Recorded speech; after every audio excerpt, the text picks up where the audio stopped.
கர்த்தரும் இரட்சகருமாகிய இயேசு கிறிஸ்துவின் நாமத்திலே இயேசுவின் இளைப்பாறுதல் ஊழியத்தின் சார்பாக இந்த தொலைக்காட்சி வாயிலாய் உங்களை சந்திப்பதிலே மிகுந்த சந்தோஷம் அடைகிறேன். இந்த நாளிலும் கர்த்தர் நமக்கு ஏவுதலாய் தந்த வேத வசனம் என்னவென்றால் சகரியா 2ஆம் அதிகாரம் 7ஆம் வசனம். பாபிலோன் குமரித்தியிடத்தில் குடியிருக்கிற சியோனே உன்னை விடுவித்துக்கொள் என்ற வேத வசனம். சியோனே உன்னை விடுவித்துக்கொள். நீ எங்கே குடியிருக்கிறாய்? யாரோடு குடியிருக்கிறாய்? பாபிலோன் குமரித்த இடத்துல குடியிருக்கிற நீ உன்னை விடுவித்துக்கொள் என்று இந்த வேதம் சொல்லுகிறது. அப்போ அந்த குமரித்திகள் யார் என்று பார்த்தால் பாபிலோனில் வாசம் பண்ணுகிறவர்கள். அங்கே நீ குடியிருக்கும் பொழுது உன்னை கர்த்தர் எப்படி ஆசீர்வதிப்பார்? சியோனிலிருந்து உன்னை ஆசீர்வதிப்பேன் என்று சொன்ன கர்த்தர் உன்னை ஆசீர்வதிப்பதற்காக பிரியமாக இருக்கிறார். அப்போ சியோனில் இருக்கிற நீ, கர்த்தருடைய பிள்ளையாய நீ உன்னை விடுவித்து கொள்ள வேண்டுமானால் நீ எங்கே அகப்பட்டு இருக்கிறாய், எதிலே நீ சிக்கி கொண்டு இருக்கிறாய் என்பதை நாம் புரிந்து கொள்ள வேண்டும். அநேகர் நம்முடைய வாழ்க்கையில் எங்கே இடறுகிறோம் என்று அறிந்து கொள்ளவே முடியாது. உலகம் அப்படிப்பட்ட ஒரு பாரமும் இருளு நிறைந்த உலகத்திலே நாம் வாழ்ந்து கொண்டே இருக்கிறோம். அப்படிப்பட்ட அந்த உலகம் நம்மை மாயை இச்சைக்கு நம்மை இழுத்து போட்டு விடுவதற்கு, பிசாசனவன் வைத்த கண்ணீரில் அகப்படுவதற்கு நாம் ஏதுவாக வாழ்ந்து கொண்டிருக்கிறோம். அப்படிப்பட்ட ஒரு வாழ்க்கையில் இடறி விழக்கூடாது என்பதற்காக தான் இயேசு கிறிஸ்துனுடைய இரத்தம் இந்த பூமியிலே சிந்தப்பட்டது. அப்போ இந்த இரத்தம் சகல பாவங்களை நம்மை சுத்திகரிப்பதற்காகவே அந்த இரத்தம் சிந்தப்பட்டது. பாவ மன்னிப்பு எப்படி உண்டாகும் அப்படின்னு பார்த்தோமானால், இரத்தம் சிந்துதல் இல்லாமல் பாவ மன்னிப்பு இல்லை என்று வேதம் சொல்லுகிறது.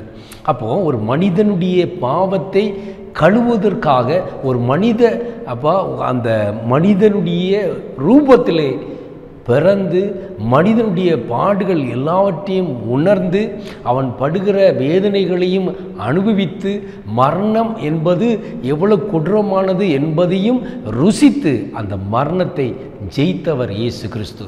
அப்போ அவர் எதற்காக அந்த இரத்தம் சிந்தினார் என்று பார்த்தோமானால், நம்முடைய பாவங்களை இருந்து ரட்சிப்பதற்காக, பாவத்திலிருந்து கழுவப்படுவதற்காக அவருடைய இரத்தம் சிந்தப்பட்டது. அதனால தான் சகல பாவங்களிலிருந்து நம்மை சுத்திகரிக்கிறது அவருடைய இரத்தம். அப்போது நாம் எங்கே அகப்பட்டு இருக்கிறோம்? யாரிடத்திலே குடியிருக்கிறோம்? எதை பின்பற்றுகிறோம்? எதை நேசிக்கிறோம்? இந்த 3 காரியங்களை குறித்து நாம் எண்ணி பார்த்தோமானால் நம் வாழ்க்கை சீரமைந்துவிடும். நாம் வாழ்க்கையை சீர்படுத்த வேண்டுமானால் நாம் எங்கே இருக்கிறோம், எதை நாடிக்கொண்டு இருக்கிறோம், எதை விரும்புகிறோம்? சூரியனுக்கு கீழே எல்லாமே மாயை. இந்த மாயை உலகை நாம் பற்றி கொண்டோமானால் தேவனை பற்றி கொள்ள முடியாது. 2 எஜமானுக்கு நீ வேலை செய்ய முடியாது. ஒன்றை விற்று ஒன்றை ஏற்றுக்கொள்ள வேண்டும். நீ தேவனை ஏற்றுக்கொண்டேயானால் உலகத்தை வெறுக்க வேண்டும். நீ உலகத்தை ஏற்றுக்கொண்டேயானால் தேவனை விரும்ப முடியாது. ஏனென்றால் தேவன் பரிசுத்தராய் இருக்கிறார், உலகமோ பரிசுத்த குலைச்சலாய் இருக்கிறது.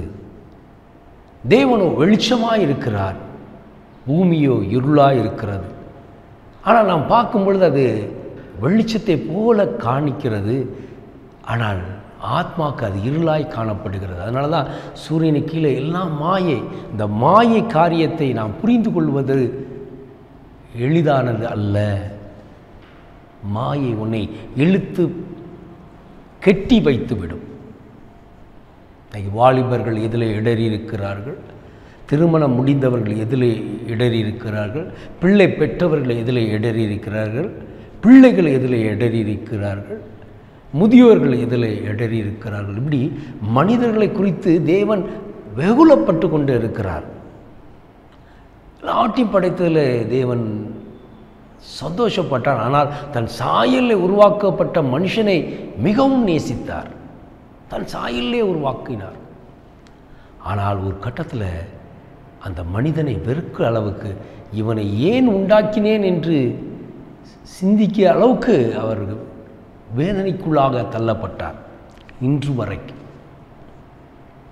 ஆனால் சொல்கிறார், நீ உன்னை விடுவித்துக்கொள். பிற்பாடு அந்த 8ஆம் வசனம் சொல்கிறது, பிற்பாடு மகிமை உண்டாகும் என்று சேனையின் கர்த்தர் சொல்லுகிறார். மகிமை உண்டாக வேண்டும். உன் வாழ்க்கையில் கர்த்தர் மகிமையை வைத்திருக்கிறார். உன்னை மகிமையின் நிமித்தம் நடத்துவதற்கு அவர் பிரயாசப்பட்டு கொண்டிருக்கிறார். இடம் கொடுக்க வேண்டும். நீ உன்னை விடுவிக்க வேண்டும். சிலர் சொல்லுவாங்க, என்னால் இந்த பாவத்தில் விட முடியல, அது எப்படியாவது என்னை இழுத்து கொள்ளுகிறது, அது அந்த நேரம் வந்துட்டுனாலே எனக்கு அந்த குடிக்காமல் இருக்க முடியல. குடியின் ஆவி, விபச்சாரத்தின் ஆவி, இச்சையின் ஆவி, மற்றவர்கள் பொருள் மீது உள்ள இச்சை, நிலத்தின் மீது இச்சை, வீட்டின் மீது இச்சை, உடைகள் மீது இச்சை, வேலை ஸ்தலத்தில் வேலை அடுத்த முன்னேறுகிறதை குறித்து பொறாமை, ஐஸ்வர்யவானாகுவதற்கு பிரயாசப்படுகிறது, அது ஏதோ ஒன்று செய்து ஏமாற்றி சம்பாதிப்பதற்காக விரைந்து ஓடுகிற கால், லஞ்சம் என்கிற கரம், இச்சையை பார்க்கிற கண்கள், இச்சை வார்த்தைகளை மற்றவர்களை பற்றி புறம் பேசுகிற வார்த்தைகளை கேட்கிற காது, இவைகள் எல்லாம் நம்மை பாவத்துக்கு உட்படுத்தி கொண்டே இருக்கிறது. நம் வாழ்கிற வாழ்க்கையை இருளடைய செய்கிறது. இவைகள் எல்லாம் நல் ஒழுக்கம் உண்டாக வேண்டும். நீ விடுதலையாக்கப்பட்டு விட்டாயானால் நீ நல் ஒழுக்கத்துக்கு ஆளாகி விடுவாய். நீ பரிசுத்தமாய் மாறிவிடுவாய். பரிசுத்தமாய் மாறிவிட்டால் தேவனை தரிசிப்பாய். உன் கண்கள் தேவனை காணும். ஆனால் இல்லையே, நீ மாய உலகத்திற்கு இடம் கொடுத்து கொண்டே இருக்கிறோமே, மாய வாழ்க்கை வாழ்ந்து கொண்டு இருக்கிறோமே. வேஷம் போட்டு நாசம் பண்ணவே மனுஷன் திரிகிறான் என்று வேதம் சொல்கிறது. இன்னைக்கு வேஷத்தை தரித்து கொண்டு இருக்கிறோம். தன் நிலை என்ன என்பதை அறியாதபடிக்கு சிந்தை கெட்டப்பட்டு இருக்கிறது. நுரையீரல் எல்லாம் பாதிக்கப்படுகிறது. காரணம் என்ன? புகைப்பிடித்தல், போயில வைத்தல், மதுபானம் அருந்துதல், அதெல்லாம் போக இன்றைக்கு போதை வஸ்துக்களாக அடிமையாக இருக்கிறார்கள். பாருங்க, கஞ்சா, அது எங்கேயும் பார்க்குறோம். படிக்கிற 10ஆம் வகுப்பு படிக்கிற பிள்ளைகள் கூட அதுக்கு அடிமையாக இருக்கிறார்கள். கல்லூரிகள் இப்படி வளரும் பொழுதே இதுக்கு அடிமையாகிவிட்டால் அவருடைய வாழ்க்கை எப்படி இருக்கும்? எப்படி வாழ முடியும்? அனைவருடைய தவறான வழி நடத்துதல். கஞ்சா அடித்தோமானால் அது ஒரு நிலையைப்படுத்தும். அதனால் நாம் படிக்கிறதை நினைவாற்றலை வைத்து நாம் தேர்தலில் தேர்ச்சி பெற்றலாம் அப்படின்லாம் நம்ம நினைக்கிறோம். இல்லை, வாழ்க்கை முடிந்து போய்விடும். ஒருவன் இந்த போதைக்கு அடிமையாகிவிட்டோமானால் அது ஒரு நிலை அல்ல, தொடக்கம் அப்படி இருக்கும். அதற்கு பிற்பாடு நாம் அடிமைகளாய் மாறிவிடுவோம். அதை விடுவதற்கு கூட நம்மளால் நம் இயலாமையை வந்துவிடும். எனக்கு எத்தனை பேர், எத்தனை பிள்ளைகள், வாழ்க்கை எங்கே இருக்கிறது, என்ன செய்வது அறிந்து கொள்ள முடியவில்லை. அதனால தான் துணிகரமான பாவங்களுக்குள்ளாக தள்ளப்படுகிறார்கள். அந்த போதையிலே போய் செய்து விடுகிறார்கள். கொலை, கொள்ளை, பலவிதமான பாவங்கள் செய்து விடுகிறார்கள். அது நிதானத்துக்கு வரும் பொழுது ஏன் இப்படி சம்பவித்தது, நம் வாழ்க்கையே போயிட்டேன்னு அழுது என்ன பிரயோஜனம்? சிலருக்கு நரம்பு தளர்ச்சி வந்துவிடும், உள் உறுப்புகள் பழுதடைந்து போய்விடும். இதெல்லாம் தெரிந்தபடும் கூட அதற்கு அடிமையாகி விடுகிறார்கள். ஒரு மனம் எங்கே உண்டாகும் என்று பார்த்தோமானால் தேவ சமூகம். வேதம் ஒருவனுக்குள் போய்விட்டால் அவன் பரிசுத்தமாக்கப்படுகிறான். அவனுக்குள் இருள் இராது. இந்த அடிமைத்தனத்திலிருந்து விடுதலையாக்கப்பட்டு விடுவான். நாம் எங்கே அடிமைப்பட்டிருக்கிறோம்? எதில் அடிமைப்பட்டிருக்கிறோம்? என்ன வாழ்க்கை வாழ்ந்து கொண்டிருக்கிறோம்? இன்னைக்கு பிள்ளைகளை நாம் எப்படி வளர்ப்போம்? வரப்போகிற சன்னதி எப்படி நிலைத்து நிற்கும் என்று பார்த்தோமானால் இல்லை, நமக்கு முன்பாகவே பிள்ளைகள் அழிந்து போய் கொண்டிருக்கிறார்கள். இந்த போதைகள் நிமித்தமாய் வாகனம் ஓட்டுவதிலும் சரி, வேகம், எல்லாத்திலும் வேகம், வாழ்க்கையும் வேகமாய் முடிந்து போய் விடுகிறது. அவர்கள் புல்லுக்கோப்பாய் இருக்கிறார் என்று வேதம் சொல்லுகிறது. நிதானிக்க வேண்டும். நீ எங்கே இருக்கிறாய்? எங்கே குடியிருக்கிறாய்? யாரோடு இணைந்து இருக்கிறாய்? எங்கே நீ சார்ந்து இருக்கிறாய்? உன்னை விடுவி. உன்னை விடுவித்தாதான் உன் வாழ்க்கை சீராக மாறும், ஒழுக்கம் உண்டாகும், உன் வாழ்க்கை சீர்பட வேண்டும். உனக்காகவும் எனக்காகவும் தான் இயேசு கிறிஸ்து இந்த பூமியிலே இரத்தம் சிந்தி இருக்கிறார். சரீரம் பிக்கப்பட்டு இருக்கிறது. நாம் செய்த பாவங்களிலிருந்து நாம் விடுதலையாக்கப்படுவதற்காக தான். ஆனால் மீண்டும் மீண்டும் நாமே அந்த பாவத்துக்கு உட்பட்டோமானால் அதற்கு என்ன என்ன பிரயோஜனம்? பிரயோஜனமற்றவர்களாய் காணப்பட்டு இருக்கிறோம் வாழ்க்கையில். கர்த்தராகிய இயேசு கிறிஸ்து நம்மை மீட்கும் பொருளாக வந்தார். மீட்கும் பொருட்டாக இந்த பூமியிலே வந்தார். அப்படி வந்த தெய்வத்தை அறிந்தும் அறியாமலே வாழ்ந்து கொண்டு இருக்கிறோம். அந்த பரிசுத்தத்தை புரிந்து கொள்ளாமலே நாம் இருக்கிறோம். பாருங்க, பிள்ளைகள் எல்லாம் ஒருமனப்படுவதற்காக இந்த மாய உலகிலே கிடைக்கிற போதை வஸ்துகளுக்கு அடிமையாகி தங்கள் சரீரத்தை அழித்து கொண்டிருக்கிறார்களே. இந்த பாவத்திலிருந்து நீ மீட்கப்படுவதற்காகவே அவர் இரத்தம் சிந்தினார்.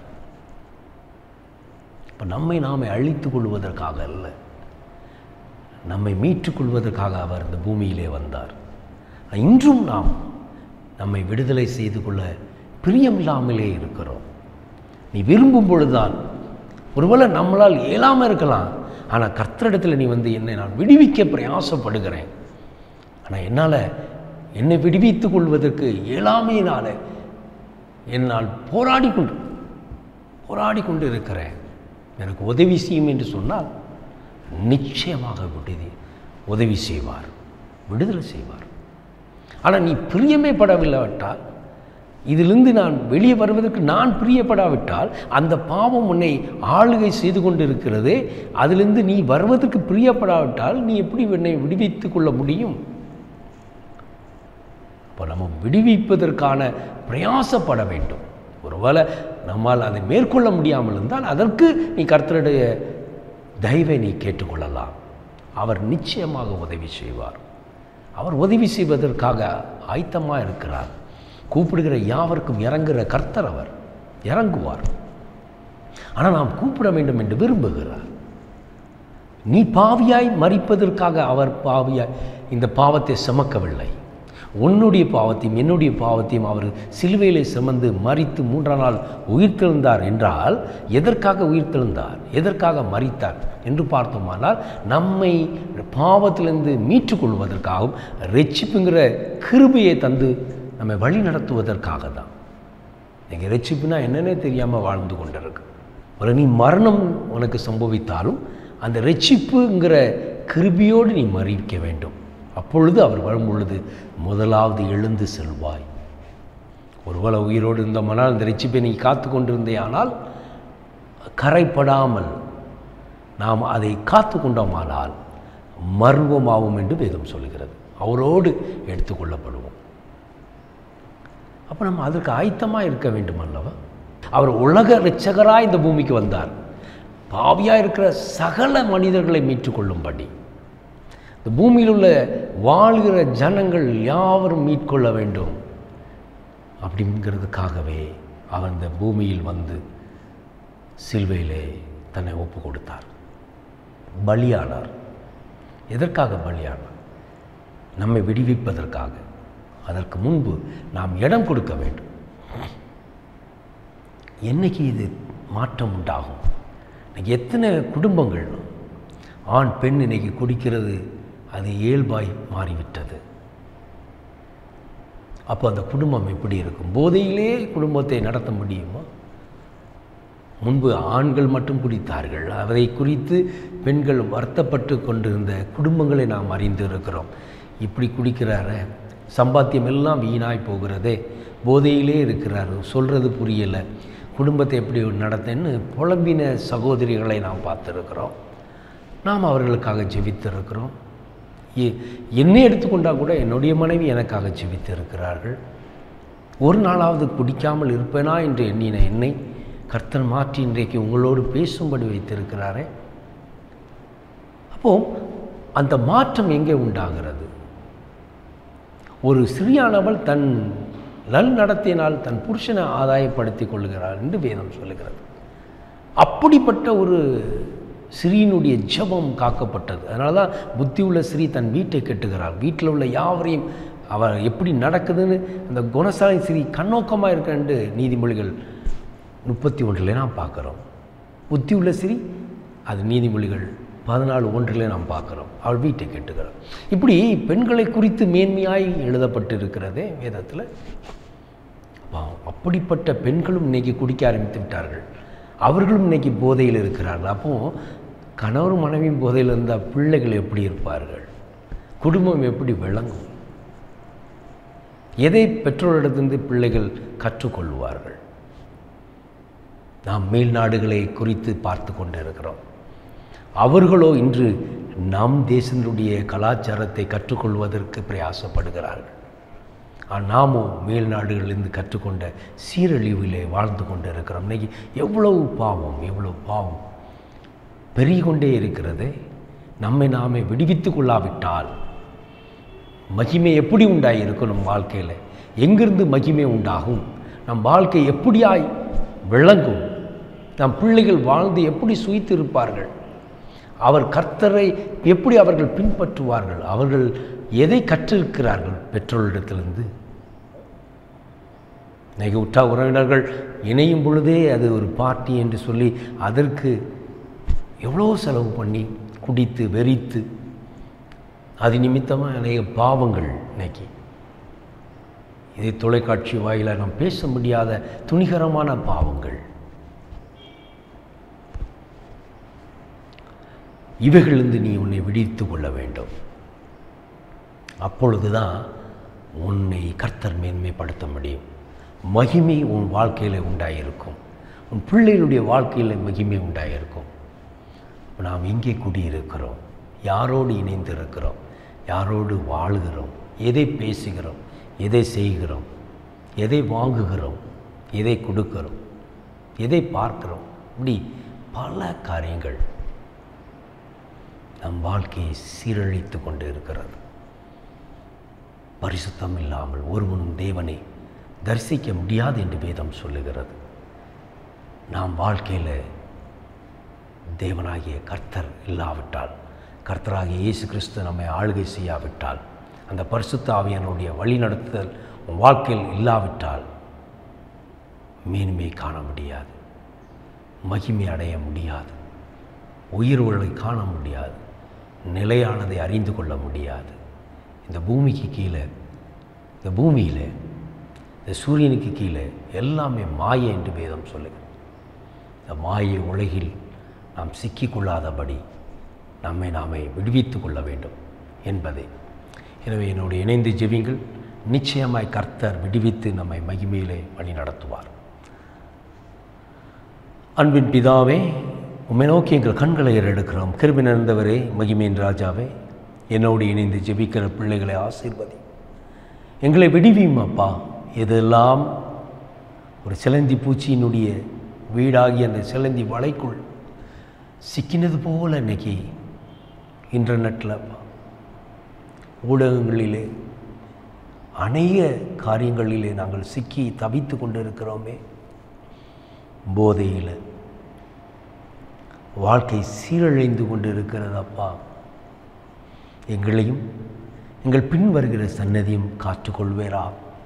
எங்களை விடுவித்துக் கொள்வதற்கான ராணியை எங்களுக்கு தந்தரலும் அப்பா. உம்முடைய பலத்தினால் இடை கட்டுவேரா. எதெல்லாம் விட முடியாது என்று தவித்து கொண்டிருக்கிற ஜனங்கள் இன்னைக்கு விடுவிக்கப்படும்படி தேவனுடைய கரம் இறங்கட்டும். என்னோடு இணைந்து ஜெபிக்கிற பிள்ளைகள், கண்ணீர் வடிக்கிற பிள்ளைகள், இதிலிருந்து எப்படி நான் விடுவிக்கப்படுவேன் என்று கேள்வியோடு நிற்கிற பிள்ளைகளுடைய கேள்விகளுக்கு என் கர்த்தராகிய இயேசு கிறிஸ்து அப்பா பதிலளிக்கும்படி, விடுதலை செய்யும்படி, சாட்சிய நிலைநிறுத்தும் என்று நான் ஜெபிக்கிறேன். இப்பொழுதே உடைய வல்லமை கடந்து போவதாகும். இந்த சத்தம் துணிக்கிற இடமெல்லாம் ஒரு விடுதலை உண்டாகட்டும். கேட்குற காதுகள் அப்பா அது செவிகள் திறக்கப்படட்டும் என்று ஜெபிக்கிறேன். செவியை சாய்த்து உம்முடைய சத்தத்தை கேட்கிறவர்களாய் மாறட்டும் என்று ஜெபிக்கிறேன். ஆத்மா கெட்டுகள் அறுக்கப்படுவதாக. அப்பா, பாவ சிறையிருப்பிலிருந்து விடுதலையாக்கப்படுவார்களாக. சியோனே, உன்னை விடுவித்துக்கொள் என்ற வார்த்தையின்படி என்னோடு இணைந்து ஜெபிக்கிற பிள்ளைகள் யாவரும் விடுவிக்கப்படுவார்களாக. என்னென்ன காரியங்களுக்காக ஜெபித்து கொண்டு இருக்கிறார்களோ அனைத்தும் இந்த விடுதலை பெற்று சாட்சியாய் நிலை நிறுத்தும். வியாதியாக இருக்கலாம், பாடுகளாக இருக்கலாம், நிந்தைகளாக இருக்கலாம், பிசாசனுடைய கண்ணிலே அகப்பட்டு விடுதலையாக்கப்பட முடியாமல் தவித்து கொண்டு இருக்கலாம். நிச்சயமாக முடிவு உண்டு. உங்கள் நம்பிக்கை வீண் போகாது. கர்த்தர் தாமே அப்படிப்பட்ட ஒரு காரியத்தை இப்பொழுதே இந்த ஜெப வேளையில் செய்தருள்வீராக. என்னோடு இணைந்து ஜெபிக்கிற சிறியோர் முதல் முதியோர் வரை கர்த்தர் தொட்டு சுகப்படுத்தும், பலப்படுத்தும், சாட்சியை நிலைநிறுத்தும். கிருபை அவரை சூழ்ந்து கொள்ளட்டும். இயேசு கிறிஸ்துவின் இனிய நாமத்தில் ஜெபிக்கிறோம் ஜீவனுள்ள நல்ல பிதாவே, ஆமென், ஆமென். கர்த்தர் உங்களை ஆசீர்வதித்து வழி நடத்துவார். உங்களை விடுதலை செய்திருக்கிறார். விசுவாசிகள் நிச்சயமாய் மேன்மையை கண்டடைவீர்கள். தொலைபேசி எண்கள் மேலே கொடுக்கப்பட்டிருக்கிறது.